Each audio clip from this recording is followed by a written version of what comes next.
David Muir, ABC's World News Tonight, America's most watched newscast. Now streaming same day with all the breaking news of the day on Disney+. Most watched, most trusted. Now on Disney+ every night. Tonight, several breaking stories. The mystery jet that vanished from radar, the loss of altitude, the climb, then the rapid descent. The first wreckage now found tonight. Also breaking, the U.S. striking Iran right now. Tonight, the second night of U.S. strikes. The president says the agreement with Iran is over. CENTCOM saying these new strikes tonight are bigger in scope, what they're targeting. Tonight, oil prices already surging and our gas prices set to go up again. Also tonight, there are questions over the new Air Force One, the gift from Qatar. Why did it leave without President Trump? The president boarding one of the older planes. Tonight, the breaking developments, that mystery, the jet that disappeared. Authorities now finding wreckage 12 hours after the plane showed a drop in altitude, a climb, and then that dramatic descent. Where they're searching right now. Tonight, the pressure building on Maine's Democratic Senate candidate Graham Platner. Will he step aside?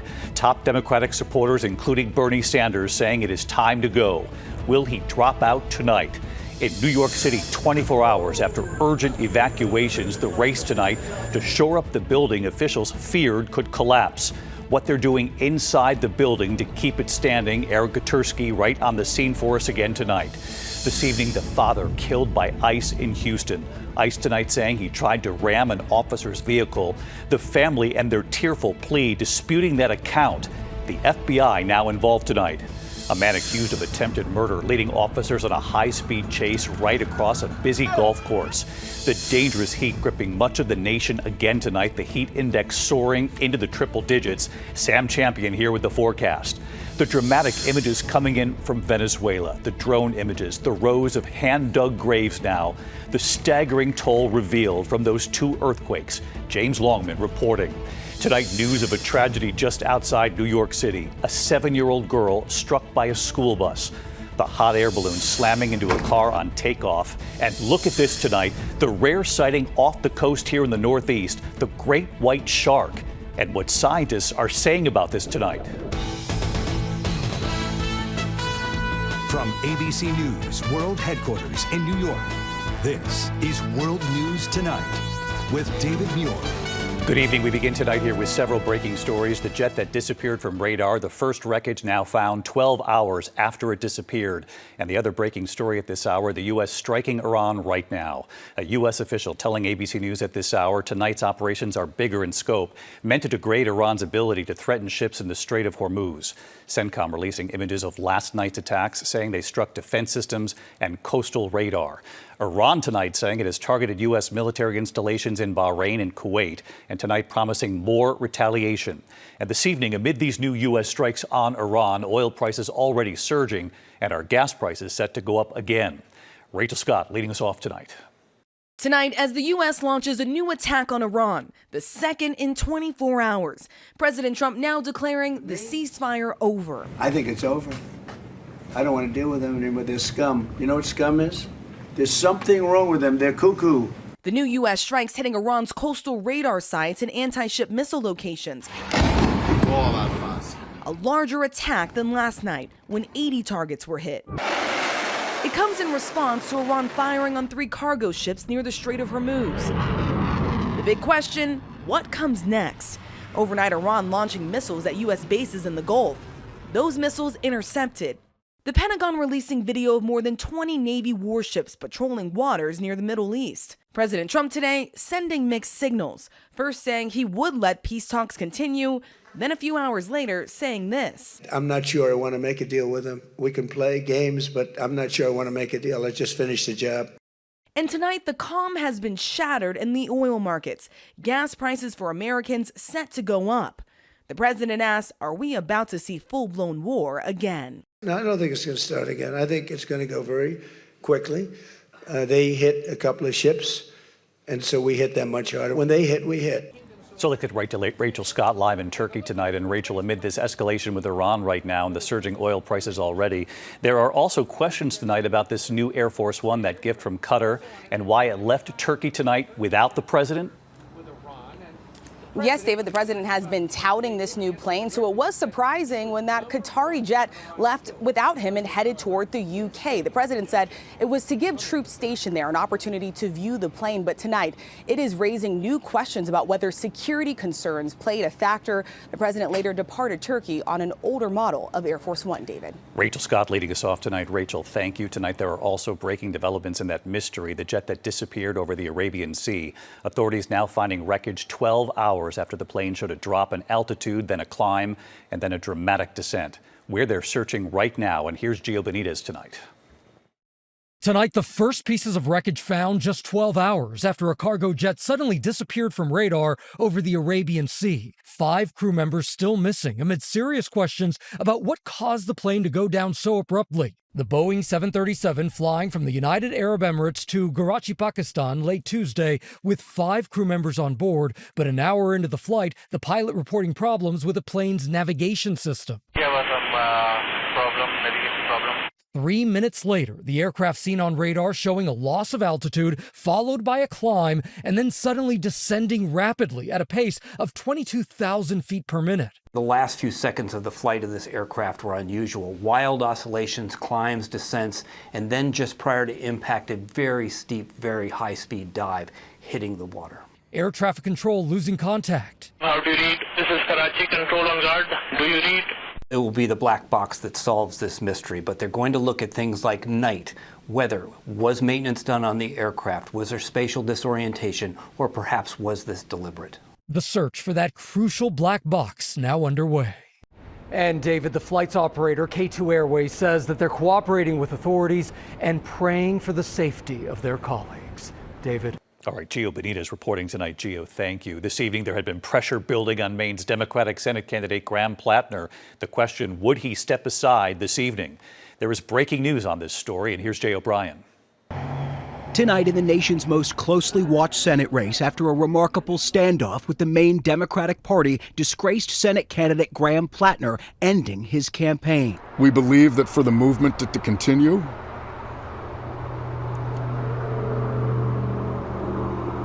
it can't be made. And for that reason,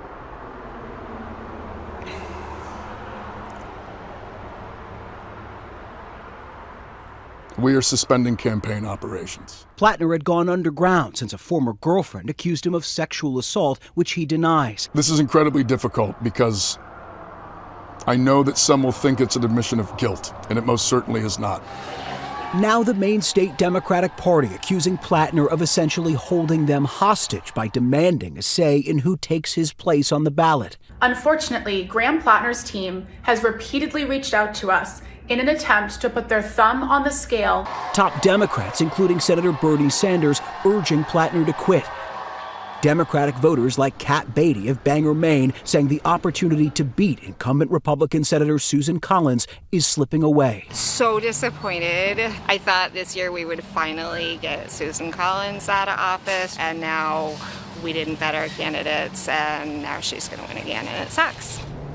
David, Maine's Democratic Party now has a little over 2 weeks to pick a new nominee. There's no roadmap for that process, but at least 5 would-be candidates have already raised their hands. David. Jay O'Brien again tonight. Jay, thanks. Tonight here in New York City, 24 hours after urgent evacuations, the race to shore up that building that officials feared could collapse. What they're doing inside the building to keep it standing. Aaron Katersky back on the scene tonight. 24 hours after that urgent evacuation over fears of a 37-story building coming down in Midtown Manhattan, at least 9 buildings cleared out, including hotels and a school. Tonight, construction teams working around the clock to stabilize that high-rise that had been at risk of a partial collapse. The city releasing these new images today of emergency shoring columns next to a bent steel support. They're going to be working through the day to get all the way up to the roof. Construction workers installed these trusses on 8 separate floors of the former Pfizer headquarters that's now being converted into apartments. The developer added several residential floors on top and has said the columns likely could not handle the extra weight, telling the New York Times this incident is nothing more than a typical construction mishap. But crews inside that building were alarmed when they saw beams bending, windows breaking and concrete starting to crumble. Tonight, the mayor is promising a full investigation. As soon as we answer the emergency questions around safety in this moment, we are going to be conducting a full investigation as to how we got to this point. Officials say the building is now stable. Evacuated buildings and nearby streets are starting to reopen. And you can see, David, East 42nd Street is now back open here tonight. The developer says they've identified the problem and a clear plan to fix it. But the city says it still needs to know how this failure occurred and who needs to be held accountable. David? Aaron Katursky reporting on this again tonight. Aaron, thank you. Tonight, the father killed by ICE agents in Houston. ICE says he was here illegally and tried to ram an officer's vehicle. His family tonight disputing that account, and the FBI is now involved. John Quiñones from Texas. Tonight, growing outrage in Houston after a man was fatally shot by an ICE agent after officials claimed he rammed a federal vehicle during an attempted arrest. Video from a passing car shows Lorenzo Salgado Araujo handcuffed as he laid bleeding and groaning on the ground, surrounded by agents. He later died at the hospital. His son fighting back tears as he recalled the moment he learned his dad had been shot. I saw a video posted on Facebook that he had been shot. I recognized him immediately. Not from his appearance, but from his voice, crying for help as he lay on the street, bleeding out. Homeland Security says Araujo was in the country illegally, that he weaponized his vehicle and was shot after he refused to follow commands. The family says he was a Mexican national in the U.S. for 35 years and was close to obtaining his legal status. The president of Mexico says she's considering legal measures, adding, "We cannot allow the mistreatment of our fellow Mexicans in the United States." Araujo's family says he was on his way to the construction job that helped him put 3 sons, all U.S. citizens, through college. He did not deserve to die. He did not deserve to be reduced to a headline of Mexican man shot and killed by ICE. He deserved to live a quiet life as Lorenzo Salgado Araujo, a husband, a father, and a job creator for dozens of men who also wanted the American dream. That's right. And David, tonight, the family and civil rights organizations are calling for a full investigation into this shooting. The FBI, meanwhile, says it's treating this case as a potential assault on a law enforcement officer. David? John Quiñones in Texas tonight. John, thank you. Tonight, hear the wild chase across a busy golf course. A man accused of attempted murder leading officers on that chase with golfers on the course in Ohio and how it ended. Here's Matt Rivers. He's coming right at us. A suspect wanted for attempted murder leading Ohio police on a wild and dramatic high-speed chase tonight. Oh my God! That silver minivan racing through this golf course, several patrol cars close behind. The driver, 39-year-old Julius Edwards, wanted for brutally stabbing his girlfriend Tuesday. Police and federal marshals attempting to arrest him around 3:30 p.m. Edwards evading capture for hours. Surveillance video pinpointing his location around 7:30 p.m. That's when police again engaged in a miles-long pursuit. Edwards crashing his car, fleeing on foot into the woods while firing at officers. We heard the gunshots, but didn't realize what it was. Around 8:30 p.m., officers locating him again, this time in a stolen minivan, now speeding through this golf course. Surveillance video and body camera video capturing the dramatic end in this neighborhood, the minivan slamming into a police car on this front lawn. Edwards seen here sprinting away from the crime scene. David, that suspect was eventually captured after fleeing yet another scene. Truly remarkable that no one was injured as he raced through that busy golf course. David? Yeah, those are crazy pictures tonight. Matt Rivers, thank you. We turn now to this dangerous heat gripping much of the nation yet again. The heat index soaring well into the triple digits, and then the storms we're watching. Sam Champion with us tonight. Sam? Hi, David. Some people have had a break from this heat, but no one in the South has. Let's get into the Southeast because I want to show you those extreme heat warnings that are snuggled up against the coast. That's Georgia into the Carolinas. Look at Charleston at 111. And over the next 3 days, it does not get better. Focus down into Florida, then move over to Louisiana as well with those heat index levels near 110. Into the Southwest, the light purple there. That's from Palm Springs all the way into Phoenix. That's our next heat dome building, and it does shift east by the time we get into the weekend. Storms? Oh, we've got storms. Look at the orange spot there from Colorado into Kansas, Nebraska. Also look at where that humidity shoots those storms into La Crosse, also into Green Bay. That's where it's been super humid, David. Sam Champion with us tonight. Sam, thanks as always. We turn now to staggering new images coming in from Venezuela tonight after those 2 earthquakes. You're about to see the haunting scene, the drone images tonight of hand-dug graves. The toll is staggering. James Longman is just back from Venezuela. They're counting the dead in Venezuela tonight, but many don't have names. Hundreds buried in these mass graves, killed in the devastating double quake that hit 2 weeks ago today. The graves dug by volunteers because, as we saw, the government's response has been dangerously lacking. It doesn't feel like there's much government coordination here. Yes, there are rescue teams, but really it's a lot of people doing it for themselves. These areas are not being cordoned off. There are checkpoints, the police and the military are on the streets, but when it comes to these sites in particular, the government's not here. More than 3,600 are confirmed dead, among them 9 Americans, but thousands more are missing. The country has relied almost entirely on foreign emergency assistance, like the $310 million from the US, as well as rescue teams to help find survivors. But they, like most international teams, are now gone. And while aid is still coming in, many areas are still without power, water, or food. David, the new government under Delcy Rodriguez has announced a plan for the country's reconstruction, but that might be too little too late for the many thousands still suffering. David. Our chief international correspondent, James Longman, tonight. James, thank you. When we come back here, the horror just outside New York City tonight. The images coming in, a 7-year-old struck and killed by a school bus. What we've learned about this. Also tonight, the hot air balloon slamming into a car on takeoff. On this holiday week, the dramatic rescue of 2 exhausted snorkelers swept out by a current.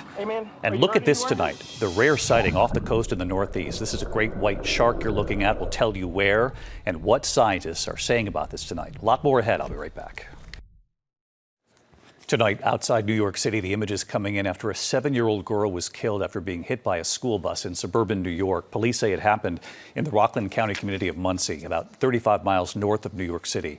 The child was pronounced dead at the scene. Authorities are investigating the circumstances surrounding this crash. Tonight, dramatic video showing a low-flying hot air balloon slamming into a car in East Texas.